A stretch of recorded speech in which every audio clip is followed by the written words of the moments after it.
21 जून को नीट का री एग्जाम है और इस बीच जो है वो केंद्र सरकार की तरफ से एक बड़ा फैसला लिया गया है और ये फैसला है टेलीग्राम पर फिलहाल जो है अस्थायी रूप से रोक लगा दी गई है और ये रोक जो है 22 जून तक रहेगी। 21 जून को नीट का री एग्जाम है।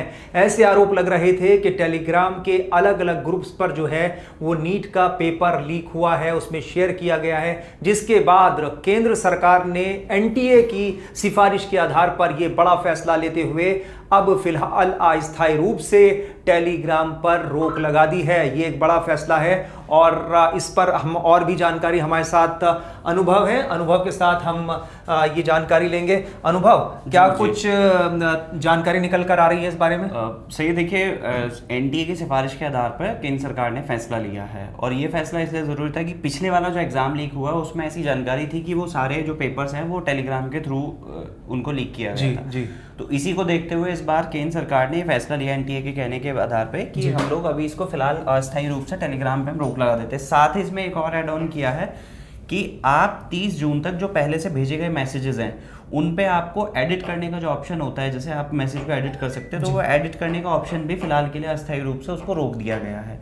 जिससे ये होगा कि जो आपने पुराने मैसेज, जैसे सपोज किसी ने पिछली बार में पेपर भेजा हो तो उस पर वो एडिट करके लिख दे कि ये इस बार का पेपर है, तो वो सारी इस फैसले से वो सारी चीज़ें बंद हो जाएंगी। आप ठीक कह रहे हैं, ये बड़ी बात है। और हम आपको बता दें कि सूचना प्रौद्योगिकी अधिनियम 2000 की धारा 69A के अंतर्गत ये आदेश जारी किया गया है केंद्र सरकार की तरफ से और इस आदेश के तहत भारत में जो है टेलीग्राम प्लेटफॉर्म के एक्सेस को एक निर्धारित और सीमित अवधि के लिए प्रतिबंधित किया जाएगा। ये प्रतिबंध जो है वो 22 जून तक जो है लागू रहेगा, 22 जून 2026 तक, क्योंकि 21 जून को जो है नीट का री एग्जाम दोबारा से हो रहा है। अनुभव, सबसे बड़ी बात जो आप बता रहे थे कि इसके अंदर अब जो है वो एडिट वाला ऑप्शन हटा दिया गया है जी, ताकि कोई किसी तरह की उसके अंदर छेड़छाड़ ना हो सके जिसने जो मैसेजेस भेजे हैं, क्योंकि ऐसे जांच भी चल रही है। ऐसे केसेस में होता है कि जैसे सपोज अब किसी ने पुराना पेपर पुराने टाइम पे अगर किसी ने शेयर किया होगा तो उस पेपर को वो दोबारा से डेट डाल के कि 21 जून का एग्जाम है, तो इस चीज को देखते हुए मतलब ऐसा हो सकता है कि इन चीजों को बाकी और कोई भी किसी भी मैसेज को सर्कुलेट करे, दोबारा से उसको रीशेड्यूल मतलब रीसेंड करें उसको, तो वो सारी चीज़ें उसको रीएडिट नहीं कर पाएगा कोई भी।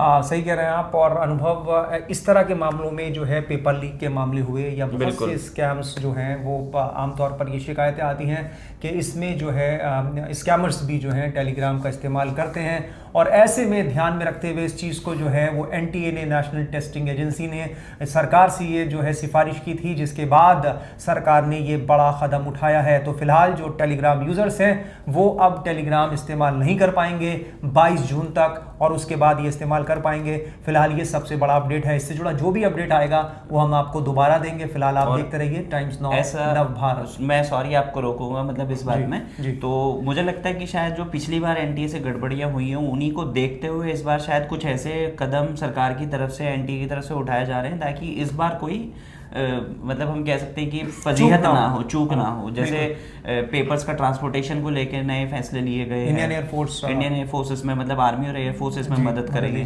तो शायद मुझे लगता है कि भारत में तो मतलब ये जो नए प्रयोग किए जा रहे हैं एक पेपर को सफल बनाने के लिए, क्योंकि लाखों छात्रों का भविष्य इससे जुड़ा हुआ है। आप बिल्कुल सही कह रहे हैं। और नीट ऐसी परीक्षा है इतनी बड़ी जिसमें लाखों छात्र बैठते हैं, उनके भविष्य का सवाल है और ऐसे में सरकार की तरफ से बड़े और कठोर और शायद पिछले दिनों चाइना ने भी इस पे कुछ कमेंट किया था एग्जाम को लेके, क्योंकि उनके यहाँ भी एक गाँव नाम से जो एग्जाम होता है, मतलब वो यूनिवर्सिटी लेवल का एंट्रेंस एग्जाम होता है, वो उसको सबसे सिक्योर कहने का दावा करते हैं कि सबसे सिक्योर एग्जाम होता है। हालांकि उसमें भी ऐसे केसेस आते हैं, वहाँ भी मतलब उसकी जो रिपोर्ट है उसमें पता चलता है कि वहाँ भी वो एग्ज़ाम लीक तो होता है। जी। तो चाइना ने इस बात को लेकर तंज कसा था कि हमारे यहाँ पे जहाँ एक तरफ इंडिया में एग्ज़ाम्स लीक हो रहे हैं, वहाँ हम लोग इतना दुनिया का सबसे बड़ा एंट्रेंस एग्ज़ाम। तो शायद इन सब चीज़ों को देखते हुए सरकार ने किया हो कि इस बार हम मतलब एग्ज़ाम को, नीट एग्ज़ाम को ऐसा कंडक्ट कराना ताकि हम भी कह सकें कि हाँ हमने इस बार इसको प्रॉपर बेहतर तरीके से किया है। ठीक कह रहे हैं आप। और इस खबर से जुड़ा जो भी अपडेट होगा वो हम आपको आगे भी देते रहेंगे, क्योंकि 21 जून को जो है नीट का री एग्ज़ाम है। तो फिलहाल आप बने रहिए टाइम्स नाउ भारत के डिजिटल प्लेटफॉर्म के साथ।